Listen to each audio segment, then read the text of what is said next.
메리라는 말은 즐거운 크리스마스. 우리는 오늘 설교의 제목이 성탄의 배경과 신비라는 제목입니다. 마태복음 1장에서 우리는 예수 그리스도가 누구이신가? 예수 그리스도는 바로 메시아인데 그분은 누군가? 그리고 그분은 어떻게 이 세상에 오셨는가에 대해서 잘 알 수가 있습니다. 성탄의 역사적 배경, 그것은 바로 족보를 말하는데 족보를 따져보면 그분이 누군지를 알 수 있고요. 그리고 또 예수님의 탄생의 신비로운 탄생을 보면서 그분은 어떻게 이 세상에 오셨는가도 알 수가 있습니다. 1절을 보면은 아브라함과 다윗의 자손 예수 그리스도의 계보라. 계보라는 말은 족보라고 하는 말입니다. 이 말씀에 의하면 예수 그리스도는 아브라함의 자손이고 동시에 다윗의 자손이다 하는 것을 알려주고 있습니다. 우리가 제일 먼저 생각할 것은 예수 그리스도는 아브라함의 자손이라는 것입니다. 1절에서 17절 전체의 내용이라고 할 수가 있는데요. 아브라함은 우리가 잘 아는 대로 믿음의 조상입니다. 믿음의 시조라고 할 수 있습니다. 인류의 시조는 아담입니다. 아담은 인류의 대표자로 하나님께서 지으셨는데 그가 선악과를 따먹음으로 인해서 타락을 하게 되었고 또 그가 대표하고 있는 소속된 모든 인류는 그의 혈통을 따라 난 모든 인류는 아담과 함께 죄인이 되어버렸습니다. 그 죄를 아담이 지은 죄가 모든 인류에게 미치는 것을 원죄라고 합니다. 원죄만 짓는 건 아니지요. 인간은 다 죄인이기 때문에 스스로 짓는 죄도 엄청나게 많습니다. 자, 아담이 타락한 이후에 우리 인간들은 하나님을 떠나고 하나님을 잊어버리고 멀리 하나님을 배신하고 떠나버렸습니다. 그들이 하는 일은 죄 짓는 것밖에는 없었습니다. 그러다가 노아 시대가 됐는데 죄가 온 세상에 충만했습니다. 관영했습니다. 차고 넘쳤습니다. 그때 하나님은 세상을 대홍수로 멸하셨습니다. 모든 인류가 다 죽고 노아의 8 식구만 살아남았습니다. 그리고 홍수 위에 셈, 함, 야벳을 통해서 인류가 다시 번성하기 시작을 했습니다. 그런데 그들이 흩어져서 살아야 되는데 하나님은 그들이 흩어져서 온 세계에 편만하기를 바랬는데 그들은 우리는 절대로 흩어지지 말고 같이 뭉쳐서 살자 해서 바벨탑을 쌓았습니다. 우리 하나님 그걸 괘씸하게 여기시고 사람들의 언어를 혼잡하게 하시고 바벨탑을 허물어 버렸습니다. 우리 인간이 죄를 짐으로 인해서 바벨탑 사건 때문에 오늘날에 우리가 다른 나라 말을 잘 못 알아듣고 또 소통도 안 되고 이것은 바로 그때 우리 인류가 하나님 앞에 범죄한 그 대가로 언어가 혼잡하게 된 것입니다. 자, 이렇게 세상이 하나님을 떠나고 살고 있을 때에 저 갈대아 우르라고 하는 곳에 아브라함이 살고 있었는데 아브라함은 원래 우상을 만들어 팔던 그런 아버지 데라가 우상장사였습니다. 우상장사 집에서 아들로서 심부름도 하고 하나님을 전혀 모르고 살았는데 어느 날 하나님께서 아브라함에게 나타나셨습니다. 아브라함을 향해서 아브라함아 너의 본토 친척 아비집을 떠났어. 내가 너에게 지시할 땅으로 가라. 만약에 네가 간다면은 내가 너에게 큰 복을 주겠다. 너의 자손들이 하늘의 별처럼 바닷가의 모래처럼 많게 할 것이다. 그리고 너와 너의 후손은 복의 근원이 되어서 온 천하 만민에게 복덩어리가 될 것이고 그들에게 복을 나누어주는 통로가 될 것이다. 그러면서 하나님께서 그에게 엄청난 복을 너의 후손들의 숫자가 하늘의 별처럼 바다의 모래처럼 많게 해줄 거다 약속하셨어요. 그래서 그 말씀을 듣고 어떻게 했습니까? 아브라함은 하나님을 전혀 몰랐던 사람이었지만은 그 하나님의 말씀을 듣고 하나님이 살아계심을 알고 그는 순종해서 지금의 그 갈대아 우르는 그 이라크 지역입니다. 거기 있는 우르를 떠나서 그는 이제 메소포타미아를 떠나서 이렇게 화란을 거쳐서 가나안 땅으로 오게 됐습니다. 가나안 땅에 와서 하나님 앞에 예배드리고 또 우리 하나님 말씀에 순종하면서 살았습니다. 그러던 어느 날 100세가 됐을 때에 하나님께서 그에게 이삭이라는 자식을 줬습니다. 그가 어느 정도 자랐을 때입니다. 하나님은 아브라함의 믿음을 시험하시려고 너가 100세에 낳은 아들 네 사랑하는 독자 이삭을 내게 번제로 바쳐라. 예루살렘 근방에 있는 그곳에 그 산에 가서 내게 그 번제로 드리라. 번제를 드리는 것은 다 죽여가지고 창자를 꺼내고 그다음에 모든 그 각을 다 뜨고 마디마디를 다 잘라서 태워서 내게 제사로 드리라 그랬습니다. 아브라함은 하나님 말씀을 듣고 그 다음날 아침 일찍이 일어나서 이삭을 데리고 그리고 장작을 씻고 짐승에게 씌우고 3일 길을 가게 됩니다. 그것으로. 그래서 거기에서 어떤 일이 벌어졌습니까? 이삭을 결박하여 올려놓고 칼을 빼들고 그를 죽이려고 이제 번제를 드리려고 하고 있는 순간에 칼을 들고 이제 찔려려고 하는 순간에 급하게 하나님의 음성이 들려왔습니다. 아브라함아, 아브라함아, 아들에게 손을 대지 말아라. 뒤를 돌아봐라. 뒤를 돌아보면 짐승이 있을 거다. 그 짐승으로 대신 제사를 드려라. 네가 나를 사랑하는 줄을 이제 알았다. 진짜 네가 너의 아들 또 아끼지 아니하고 내가 요구할 때에 그 바치는 정도로 네가 나를 사랑해서 네가 이제는 정말 나를 경외하는 줄을 알았기 때문에 내가 너에게 큰 복을 주겠다면서 그 약속하신 복이 창세기 22장 17절 다 화면을 쳐다보세요. 앞으로 보세요. 다 같이 우리 같이 한번 큰 소리로 읽어보겠습니다. 시작. 내가 내게 큰 복을 주고 내 씨가 크게 번성하여 하늘의 별과 같고 바닷가의 모래와 같게 하리니 내 씨가 그 대적의 성문을 차지하리라.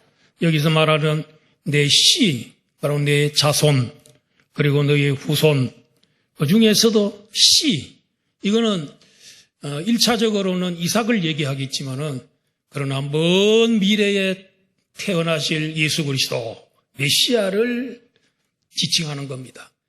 그래서 씨라 그랬습니다. S-E-E-D, 시더, 그 씨앗입니다. 그 씨앗이 통에 심으면 많은 열매를 맺듯이 너의 그 씨를 통해서 그 메시아를 통해서 너의 후손이 하늘 별처럼 바닷가의 모래처럼 많게 하겠다 그랬죠. 바닷가의 모래 숫자가 제가 얘기했죠. 600해계라 그랬어요. 600해. 그리고 하늘의 별은 몇 개냐면 6,000해. 그러니까 바다의 모래, 지구상에 있는 모든 모래 숫자보다도 저 하늘에 있는 별 숫자가 더 많다고, 10배가 더 많다고 과학자들이 아직까지 완벽한 건 아니죠. 더 많을 겁니다. 아마. 그렇게 얘기하고 있는데 물론 이건 과장된 표현이죠.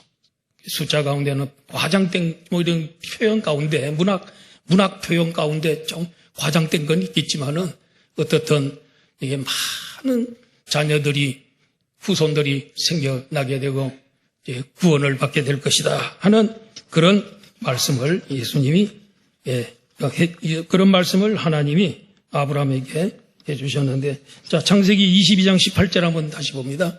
시작. 또 내 씨로 말미암아 천하 만민이 복을 받으리니 이는 내가 나의 말을 준행하였음이니라 하셨다 하니라. 내 씨로 말미암아 천하 만민이 복을 받는다는 거예요.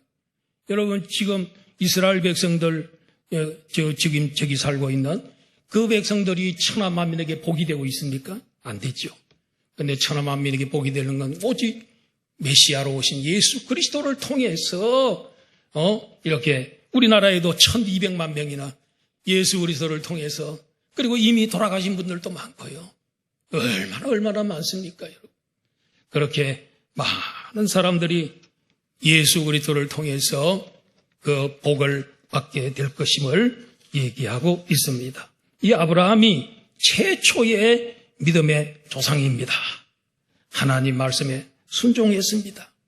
그리고 하나님 잘 섬겼습니다. 심지어는 자기 아들까지라도, 독자까지도 하나님이 원하실 때 제물로 바치려고 기꺼이 드릴 줄 알았던 그 믿음. 오늘 우리는 아브라함의 믿음을 이어받은 아브라함의 믿음의 후손들입니다. 우리 믿음이 어느 정도 수준이 되어야 되냐면 아브라함 믿음까지 정도는 돼야 돼요. 그보다 미책되면 안 돼요. 믿음의 스탠다드입니다. 믿음의 표준이고 캐논입니다. 여러분. 아브라함보다 더 믿음이 더 좋아야지, 그보다 믿음이 더 약하면 안 된다는 거예요. 자, 그래서 이 아브라함의 가문을 보면요, 처음에는 초기에는 족장들 시대까지만 해도 믿음이 참 좋았어요. 아브라함이 이삭을 낳고, 여러분, 이삭의 믿음 여러 좋은 면이, 아까 말한 대로 자기를 모리아산에 제물로 바친다 그러니까 예, 알았습니다 해서, 여러분, 그 110세가 넘은 그 할아버지 같은 그 맥없는 아버지를 이 아들이 소년 청년인데 미치버리고 도망가면 되지. 그런데도 자기가 스스로 그 제단에 올라가서 묶고 찔러라고 할 정도로 그런 믿음이 좋은 이삭, 순종파 이삭. 그 다음에 자, 히브리서 11장 20절, 히브리서 11장 20절 보면 이삭의 믿음이 한마디로 한 줄로 표현을 했습니다. 시작. 믿음으로 이삭은 장차 있을 일에 대하여 야곱과 에서에게 축복하였으며. 뭘로 축복했냐면 자기 아들 두 아들이 에서와 야곱에게 자기가 축복합니다 할 때 믿음으로 했다는 거예요. 믿음으로. 그런데 결국은 야곱이 그 형의 축복을 가로채가지고요, 트롯을 입고 들어가가지고 축복받을 때 아버지가 애선 줄 알고 그냥 마음껏 축복했지. 장자 축복 다 줬어요. 모르고 속은 거지, 속은. 그러나 믿음으로 축복하니까 그게 그대로 다 이루어져 버렸어요. 애선은 어떻습니까? 축복해달라고 울면서 그랬더니 내 축복할 거 다 했다 이미. 그러니까 그래도 축복해달라고 그래서 저주 비슷한 걸 축복하세요. 그렇게 그 믿음이 없는 사람은 하나님께서 버리시고 믿음의 사람 택하고, 그 다음에 그 아들 이제 누구입니까? 야곱과 에서지요. 그런데 에서는 어떻게, 야곱의 믿음은 뭘까요? 야곱의 믿음 한번 봅시다. 그 다음에 히브리서 11장 21절 시작. 믿음으로 야곱은 죽을 때에 요셉의 각 아들에게 축복하고 그 지팡이 머리에 의지하여 경배하였으며. 성경은 야곱의 믿음에 대해서 많은 걸 기록하고 있지만 엄청 양이 많습니다. 야곱은 중요한 사람이 지금 이스라엘 나라의 국부입니다. 국부. 나라를 세운 사람입니다. 야곱이. 그의 이름이 이스라엘로 바뀌면서 이스라엘 이름 지금도 있잖아요. 그런데 죽을 때 요셉의 두 아들이 있죠. 므낫세와 에브라임. 에브라임과 므낫세 두 아들 축복할 때 이렇게, 원래는 오른손 있는데 맏아들이 에브라임이, 므낫세가 와야 되고 여기에 에브라임이 와야 되는데 어떻게 축복했다 그랬어요? 이래가지고 축복해서 사자에게는 엄청난 복을 주고, 그리고 이 므낫세에게는 약간 적게 복을 주고, 그래서 옆에 지켜보였던 요셉이 뭐라 그럽니까? 아버지, 팔 잘못됐습니다. 장자에게 오른손, 차자에게 왼손 해야지 왜 이렇게 어금바뀌어서 합니까? 나도 다 알고 있다. 믿음으로 축복하는 거야. 그래서 여러분 그 에브라임 지파 있죠? 북쪽 이스라엘의 주동 지파, 에브라임 지파. 야곱이 믿음으로 축복하니까 다 그대로 되더라는 거예요. 이 정도로 이 후손들 보면은, 이 후손들을 이렇게 보면은 믿음이 아브라함, 이삭, 야곱, 그다음 밑에 그 요셉 때 얼마나 거기에는 믿음이 여러분 좋습니까? 그런데 이렇게 세상이 내려오다 보니까 점점 믿음이 약해지기도 하고 어떤 사람은 또 엉터리들이 나오고 뭐 이렇게 됐어요. 근데 이 특이한 것 중에 하나는 또 예수님의 족보 가운데 이방 여성들이 등장한다는 거예요. 근데 이방인인데, 그리고 가정에 굉장히 가족 관계가 복잡해, 문제 있어요. 그런데도 예수님의 족보에 그 조상 거기에 서너 사람이 거기에 올라와요. 첫 번째는 라합입니다. 라합은 기생 라합이지. 이 여인은 가나안 땅에서 살던, 여리고 성에 살던 기생 라합이에요. 근데 그 족속들을 다 멸해라 그랬는데 그는 믿음이 있었어요. 정탐꾼이 왔을 때에 내 하나님 믿는다. 날 좀 살려주라. 당신들 살려줄 걸 테니까 나를 살려달라. 그래서 그 믿음으로요, 하나님 믿는다는 말 듣고 살려줘가지고 그가 기생 라합이 여리고 그 이스라엘 백성으로 귀화합니다. 그런가 하면은 룻이라는 여인은 저 모압의 여성이지요. 나오미의 며느리지요. 그래 룻이 와가지고 누구랑 결혼했습니까? 보아스하고 결혼해가지고 이세를 낳잖아요. 예수님, 다윗의 아버지를 낳는다니까. 놀라운이란 왜 이방인들 그것도 보세요. 뭐 남편이 먼저 죽고 그 다음에 또 기생이고 말이에요. 그런가 하면은 또 우리아의 아내 있죠. 우리아 다윗이 우리아의 아내에게 있어 솔로몬을 낳고 그랬습니다. 바세바는 또 해족속은 이방인입니다. 해족속 우리아의 아내였습니다. 그런데 들어왔습니다. 문제 많지만은 하나님은 그들이 아브라함과 같은 믿음을 가지기로 작정하고 들어왔기 때문에 그들을 이스라엘 사람으로 받아들이시고 심지어는 예수 그리스도의 족보에 들어가게끔 한 것입니다. 아브라함이 시인 메시아가 이 세상에 탄생하는데 그 이방인 여인들이 비록 이방인 여인이었지만 과거는 그랬지만 우리 하나님을 믿고 하나님 성경 아브라함의 믿음을 이어받음으로 인해서 예수 그리스도의 탄생이 이 세상에 오시는데 그들이 중요한 역할을 감당하는 조상들이 되어주는 그런 놀라운 일들이 일어났다는 것입니다. 하나님의 원래 구원 계획은요, 이걸 보면은 구약시대에 하나님 아브라함을 택한 원래 계획은 아브라함으로 말미암아 천하 만민이 복을 받게 하거마.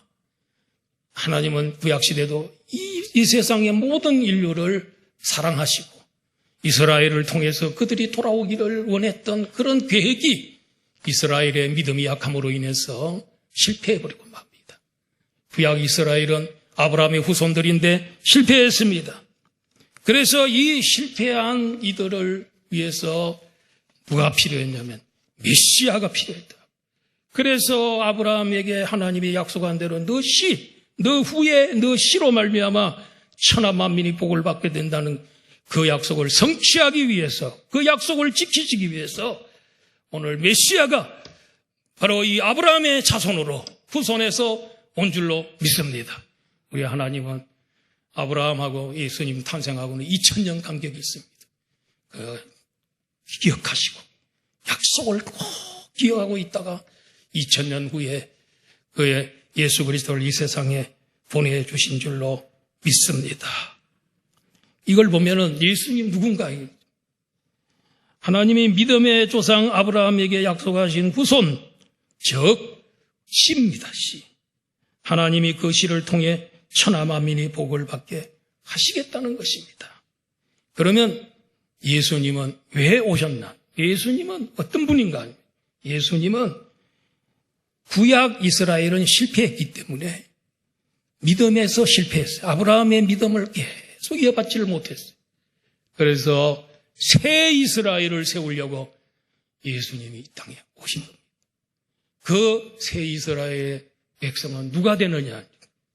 믿음을 가진 사람, 예수님을 믿는 사람, 또 아브라함의 믿음을 소유한 사람, 아브라함이 믿던 하나님을 믿는 사람들, 그리고 예수 그리스도를 십자가를 믿고 부활을 믿고 구주 되심을 믿는 사람으로 구성된 믿음의 공동체, 교회입니다. 교회. 자, 정리하면 새 이스라엘을 세우기 위해서 왔다. 그리고 오직 메시아 예수를 통해서 믿음의 공동체를 이루기 위해서 오셨다. 그리고 그분이 세운 것이 교회다. 교회가 오늘 역할을 제대로 감당하면 천하에 가서 만민에게 복음을 전하라 그랬죠. 모든 민족으로 가서 제자 삼으라 그랬잖아요. 교회가 하는 겁니다. 예수님이 몸인, 예수님이 세상에 두고 가신 몸, 이 교회가 바로 아브라함에게 약속한 그 모든 복이, 약속이 성취되는 기간이라는 거예요. 얼마나 중요하죠. 우리 예수님 얼마나 중요하신 분으로 이 세상에 오셨을까요? 다음에 두 번째로는 예수 그리스도는 다윗의 자손입니다. 다윗과 같은 왕으로 이 세상에 메시아가 오신다는 겁니다. 이스라엘 나라를 보면 다윗만큼 위대한 왕은 없습니다. 이스라엘 백성은 지금도 유태인들이 있지만 다윗 시대가 재현되기를 기다리고 있습니다. 지금도. 그들은 메시아를 안 믿기 때문에, 예수님 메시아라고 인정하지 않기 때문에 메시아가 언젠가는 온다고 기다리고 아직도 기다리고 있어요. 우리는 지금 오셔가지고 2000년이 넘었는데 아직도 기다리고 있어요. 그런데 그들은 다윗이 너무 훌륭한 왕이었기 때문에 다윗을 최고의 인물로 생각하고 있습니다. 40년 동안 나라를 다스렸는데 영토가 최고 넓고 나라가 가장 부강하고 평화롭고 정말 이상적인 왕이었어요. 물론 죄진 것도 있지만 그래도 인간은 다 흠이 있어요. 다 죄짓는 거 있어요. 그런데 다윗을 하나님께서 사랑하셔서 성군이라 그러죠.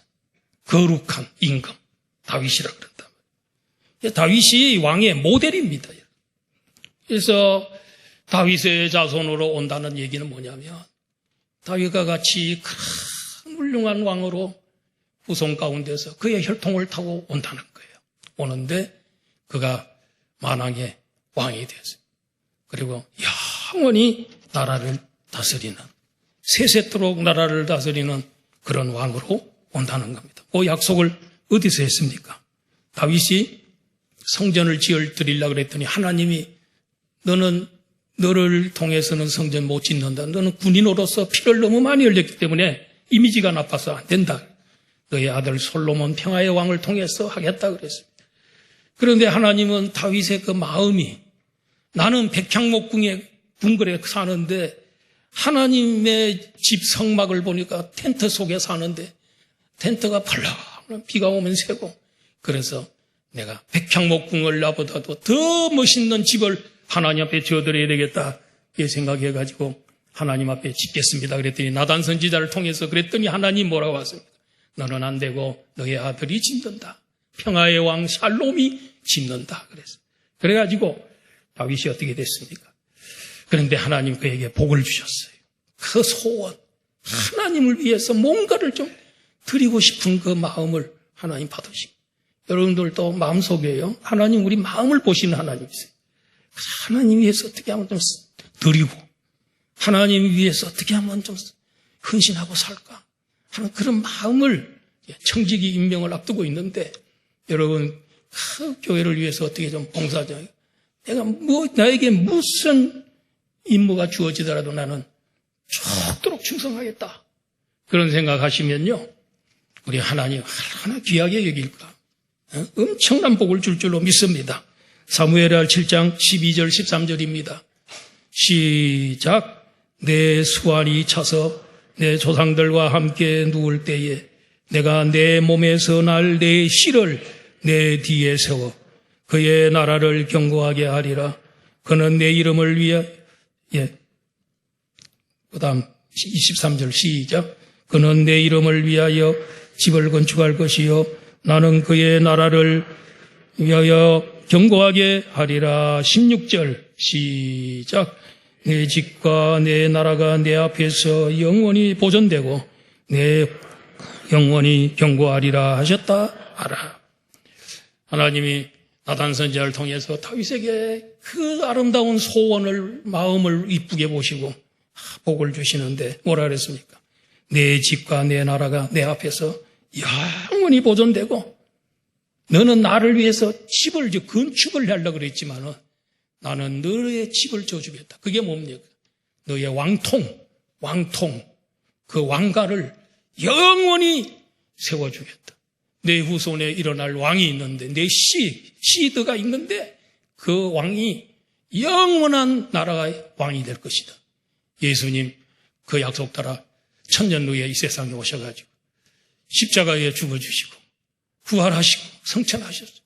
하나님이 그에게 하늘과 땅을 다스리는 권세를 그에게 주셨고 그분이 세세무궁토록 왕이 됐으니 다윗의 왕통을 이어받아서 왔으니 다윗에게 약속한 그 하나님의 언약이 성취된 줄로 믿습니다.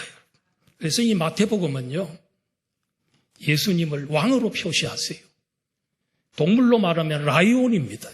사자복음입니다. 왕복음입니다.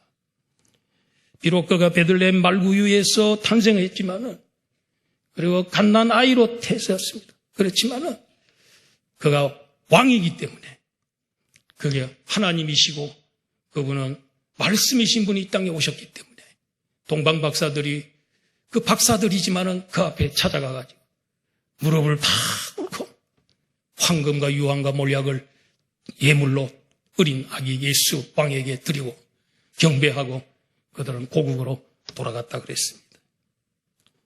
다윗 왕을 비롯한 여러 왕들이 족보에 등장하지만은 세월이 갈수록 이 믿음이 약해지고요.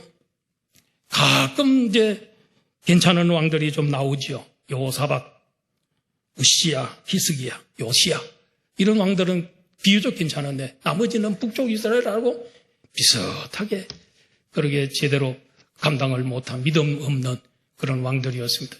점점 나라가 쇠해지고 구약 이스라엘은 이렇게 점점 쇠해지고 믿음이 없어지고 그렇게 되었습니다. 결국은 그러다가 바벨론의 포로로 잡혀가는 남쪽 유다 나라가 북쪽은 722년에 망하고 아수르로 가고 남쪽은 바벨론으로 586년에 가게 됩니다. 그곳에 가가지고도 그래도 완전히 하나님 버린 건 아니에요. 그 중에서 또 몇 사람이 우수한 사람들이 나와요. 스룹바벨, 그 다음에 사독 같은 이런 사람들. 그러나 대체적으로 예배도 없고 하나님 말씀도 없으니까 70년 동안 살아보세요. 예배 교회에 안 나오고 70년 교회 안 나오고 살아보세요. 예배 없이 70년 살아보세요. 신앙이 유지가 되겠습니까? 그냥 하나님이 가물가물한 거지. 그러니까 그렇게 세월이 지나면서 허물어지고 이렇게 돼서 그때 누가 필요하게 될까요? 바로 진정한 왕, 다윗의 예언, 언약했던 그 시드가 와야 된단 말이에요. 그래서 드디어 때가 되어 예수 그리스도가 다윗의 혈통에서 이 세상에 오시게 된 겁니다. 우리 하나님은 이 아브라함의 혈통에서 다윗이 나오죠. 천년 후에. 그리고 이 다윗의 후에 천년 후에 예수님이 나오는데 이 혈통을 하나님께서 유지하시려고 이 약속 지키시려고 부단히 애를 쓰시는 그런 모습들을 볼 수가 있어요. 예를 들면 히스기야 왕이 병이 들어서 유언을 하라 그래요. 하나님. 그런데 히스기야가 눈물을 흘리면서 하나님 앞에 부르짖었더니 하나님 뭐라 그랬습니까? 내가 너 눈물을 보고 내 기도를 들었다. 그러므로 너의 생명을 15년 동안 연장해 주겠다. 그때 히스기야가 후세가 없었대요. 후손이 없었대요. 하나님 기가 막힌 하나님이죠. 히스기야의 혈통을 이어받아서 을하려고 병도 주시고 15년 동안 기도하게 하시고 15년 동안 연장시켜주고 그 사이에 아들이 생겨나서 왕통을 이어가도록 우리 하나님 좀 기가 막히는 그런 하나님이심을 볼 수가 있습니다. 특별히 하나님이 약속을 지키려고 간섭하시고 그 전에 유다와 다말 사건 아시지요? 유다의 그 다말은 며느리입니다. 근데 이 집에 시집을 왔는데 남편이 죽어버리고 또 그 다음에 그 시동생들이 있어서 원래는 구약시대를 보면 시동생들이 형수를 통해서 대를 이어주도록 이렇게 돼 있는데 이게 또 말을 안 듣고 다른 데다 설정을 해버리네. 땅에다가 설정을 해버리네. 그래서 안 되지. 또 마지막에 또 하나가 있는데 너무너무 어려. 그래 이 며느리가 아이를 낳아서 대를 좀 이어주고 싶은데 너무 안 되니까 어떻게 했습니까? 어느 날 말이에요. 기생처럼 꾸며가지고 이래가지고 시아버지가 지나가는 길가에 서가지고 붕댕이를 흔들고 유혹을 막 이렇게 하니까요. 아이고 이 시아버지가 보니까 이 동네에 기생이 없는 동네인데 어디서 나타난 기생인지 이렇게 이쁘고 막 나들나들한 거야. 그래가지고 이제 막 일을 저질 뻔했네. 그래가지고 그 일을 저질러기 전에 뭐라 하냐면 당신이 누군지 내게 뭐 정표를 좀 달라고 지팡이도 주고 뭐 이래가지고 보관해 놓은 거예요. 그래서 소문이 나서 여다 보니까 아이고 그 집의 며느리가 임신이 돼가지고 그랬다더라. 누가 그렇게 임신을 시켰나 그래. 다 수소문을 해보니까 시아버지가 그렇게 한 거야. 그래가지고요 시아버지가 그래 이제 그 진짜인 줄 알고 찾아가가지고 그랬더니 이 며느리가 뭐라 그랬냐면은 내가 그때 너 누구 때문에 임신했냐? 그 남자 누구냐? 그랬더니 내게 지팡이도 주고요. 그 물건 준 사람 그 사람입니다. 깜짝 놀라.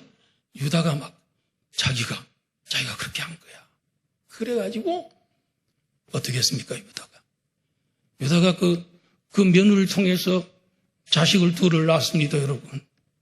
그게 유다 지파, 예수님의 지파의 혈통을 이어오는데 그러니까 유다가 나중에 뭐라 그러냐면은 야 내가 우리 아들 어리다고 그렇지 주지 않았더니 이런 일이 벌어졌는데 네가 옳다. 너는 대를 이으려고 하는 그런 마음이 있는데 나는 나보다가 네가 더 옳다. 이러면서 그 다음부터는 며느리를 절대로 가까이 하지 않았다는 그런 성경의 구절이 있습니다. 재밌습니까? 이게 뭐냐면요. 이렇게 해서라도 하나님은 물론 하나님이 시킨 건 아니지만은 그렇게 해서라도 그 유다 지파를 통해서 혈통으로 이어가지고 다윗이 나오고 다윗의 천년 후에 예수님이 유다의 지파에서 태어나도록 하시는 하나님의 섭리가 있다는 거예요. 그 속에 뒤에. 좀 이해가 잘 안 되지. 자, 그래서 이게 뭐냐면요. 왜 이스라엘의 그 다윗의 후 자손으로 왜 오셨느냐? 예수님은 새 이스라엘의 나라의 왕이라는 것입니다. 그리고 그분은 만왕의 왕이요 만주의 주로서 세세토록 다스리기 위해서 다윗과 같은 왕의 후손으로 이 세상에 보내주셨다는 것입니다. 토마스 무어라고 하는 소설가가 있습니다. 거지와 왕자라는 소설이 있어요. 16세기 영국에서 런던을 배경으로 쓰여진 소설인데 이 가난한 소년 톰 캔디와 왕자인 에드워드 튜더가 이제 우연히 만나게 됩니다. 톰은 런던의 빈민가에서 태어나 학대를 받으며 자랐고 에드워드는 영국 왕 헨리 8세의 아들로 왕궁에서 호화롭게 자랐습니다. 우연히 만나게 된 두 소녀는 서로의 삶에 흥미를 느끼게 되고 장난삼아 어느 날 옷을 바꿔 입었습니다. 잠깐 동안 그랬죠. 근데 그 순간에 예기치 못한 사건이 벌어져서 이제 거지가 왕자의 옷을 입은 그 거지는 왕궁으로 들어가게 되고, 그 다음에 이제 거지의 옷을 입은 그런 왕자는 저 빈민가로 가게 됩니다. 그래가지고 고생도 많이 하고 이 세상의 그 비참한 모습들, 그런 것들을 보게 됩니다. 근데 이 거지는요, 왕궁에 들어가가지고 왕자 대접을 받으면서 여기에서 아무리 나 아니라 그래도 말을 안 듣습니다. 사람들이. 그래가지고 오랜 세월이 지나가지고요, 이제 어떻게 됐냐면, 이제 톰은 이제 왕궁에서 왕자의 역할을 맡았습니다. 끊임없이 왕실의 복잡한 의무와 간섭 속에서 고군분투합니다. 그 많은 오해와 어려움을 겪은 후에 에드워드는 자신의 신분을 되찾고 왕위에 오르게 됩니다. 톰 역시 왕자의 경험을 통해 성장하고 에드워드의 도움으로 더 나은 삶을 살게 됩니다. 에드워드는 거지 시절의 경험을 바탕으로 해서 정의롭고 자비로운 왕으로 성장하게 되었다는 것이 토마스 무어의 거지와 왕자 소설의 내용입니다. 어려운 자리에 내려왔지만 거기서 그 애환, 가난한 자들의 애환, 그런 어려운 것을 이 왕이 되기 전에 다 체험을 했습니다. 그게 나중에 도움이 됐다는 거예요. 우리 예수님 이 땅 위에 오셨습니다. 오셔서 우리의 슬픔, 우리의 질병, 우리의 가난, 고통, 모든 것 다 아시고 체험하셨습니다. 그러기에 예수님은 히브리서 4장 15절 이렇게 성경은 이야기하고 있습니다. 시작. 우리에게 있는 대제사장은 우리의 연약함을 동정하지 못하실 리가 아니요 모든 일에 우리와 똑같이 시험을 받으신 이로되 죄는 없으시니라. 우리 예수님 이 땅에 오셔서 시험 다 받으시고 고초 다 당하시고 왜 그러신지 우리를 잘 도와주려고, 우리를 이해하려고, 우리를 알아야 될 거 아니야. 그래서 우리 예수님은 우리를 위해서 십자가 지시고 그리고 대제사장이 되셔서 오늘도 우리를 위해서 대신해서 기도해 주시는 그런 분으로 존재하시는 줄로 믿습니다. 자, 마지막 세 번째는 간단하게 말씀드립니다. 예수 그리스도는 신비롭게 탄생하셨습니다. 18절에서 25절인데요. 예수님은 이 세상에 오실 때 구원자로 오셨어요. 구원자로 오셨는데 구원자는 죄가 없어야 됩니다.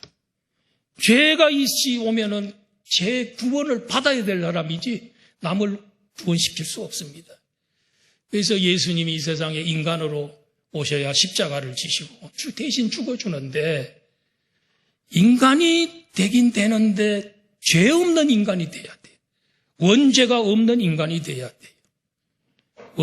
아담과 하와를 후손들은 다 원죄를 갖고 태어나게 돼 죄인이 구원자가 될 수 없고 다 구원을 받아야 될 존재들이에요. 그래서 신비로운 방법으로 오셨다는 거예요.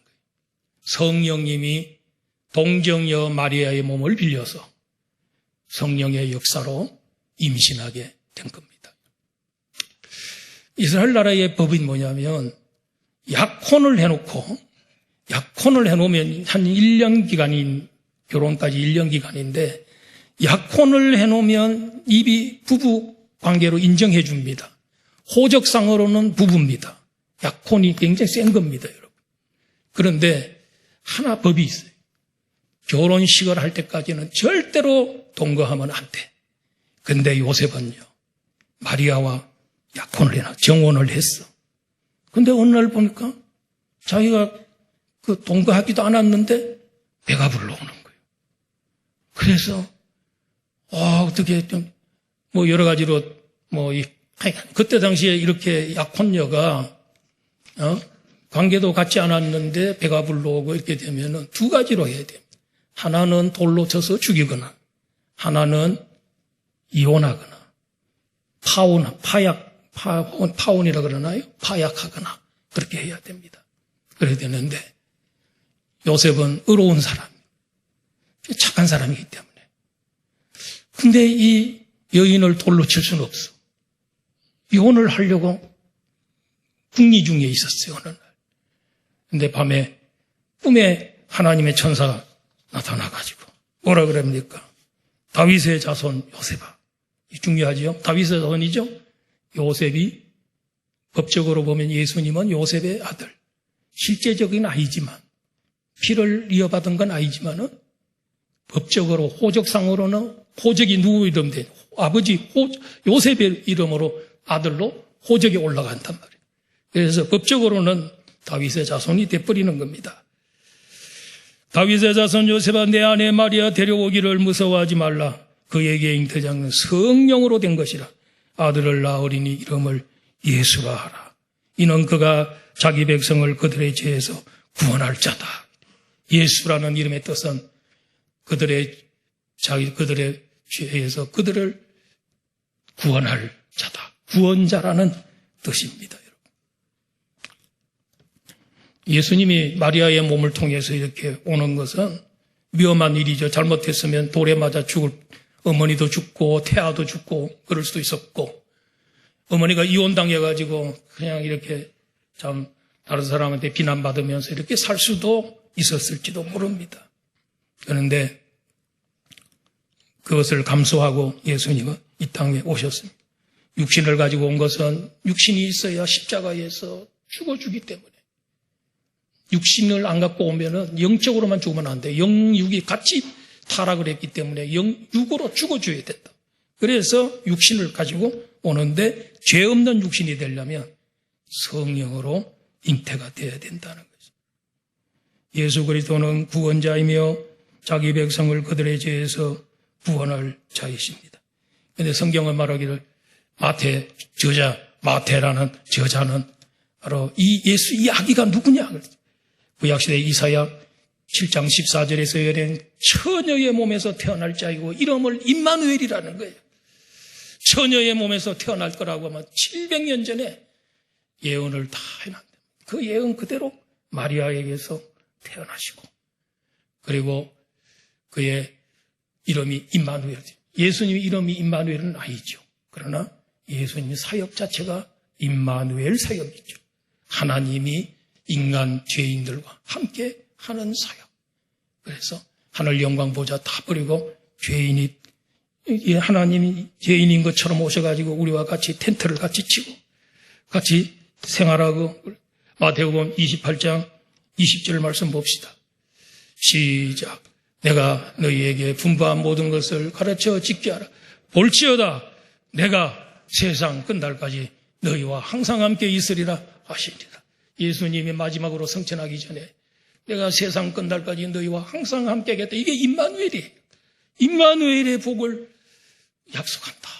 세상 어디로 가든지 언제든지 너희들과 함께 있다. 임마누엘하고 있다. 그래서 마태복음을 임마누엘의 책이라 그래요. 1장 21절인가요? 거기에서도 임마누엘. 그리고 마지막 장 마지막 절에서 임마누엘을 약속하신 것입니다. 예수님 우리를 사랑하셔서 이 땅에 오신 겁니다. 억지로 오신 거 아닙니다. 이렇게 위험을 부담쓰고 이 땅에 오셔서 죽기 위해서 이 땅에 오셨습니다. 여러분을 얼마나 사랑하시면 여러분 죄를 다 씻어서 자기 아내로 신부로 만들려고 예수님이 십자가에 죽어주셨습니다.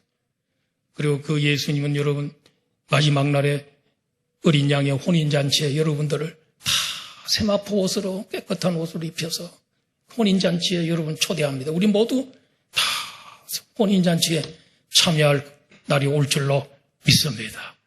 이런 놀라운 이런 은혜. 이게 성탄절이 뭡니까? 성탄절 예수님은 누구냐 이거죠. 아브라함의 후손으로 약속을 받고 오신 분으로서 정말 교회를 세우고 구약 이스라엘, 새 이스라엘 세우고 믿음의 공동체를 만들고 하나님의 나라를 세우기 위해서 오셨고, 그 나라의 왕이 누구냐? 예수님이 다윗과 같은 왕으로 이 세상에 오셨다는 것이죠. 그리고 왜 오셨냐? 어떻게 오셨냐? 우리를 사랑하셨어. 우리를 사랑해서 죽으려고 대신 죽고 우리를 신부로 만들려고 영원히 천국에서 영원히 같이 살고 싶어서 우리를 사랑하셔서 온 것입니다. 성탄절이 이렇게 중요한 것입니다, 여러분. 이런 의미를 잘 깨닫고 예수님이 여러분 얼마나 사랑한지를 여러분 기억하시고 우리 성탄절에 즐거워하고 감사하고 우리 하나님께 영광을 돌리는 성도들이 되기를 주의 이름으로 축원합니다.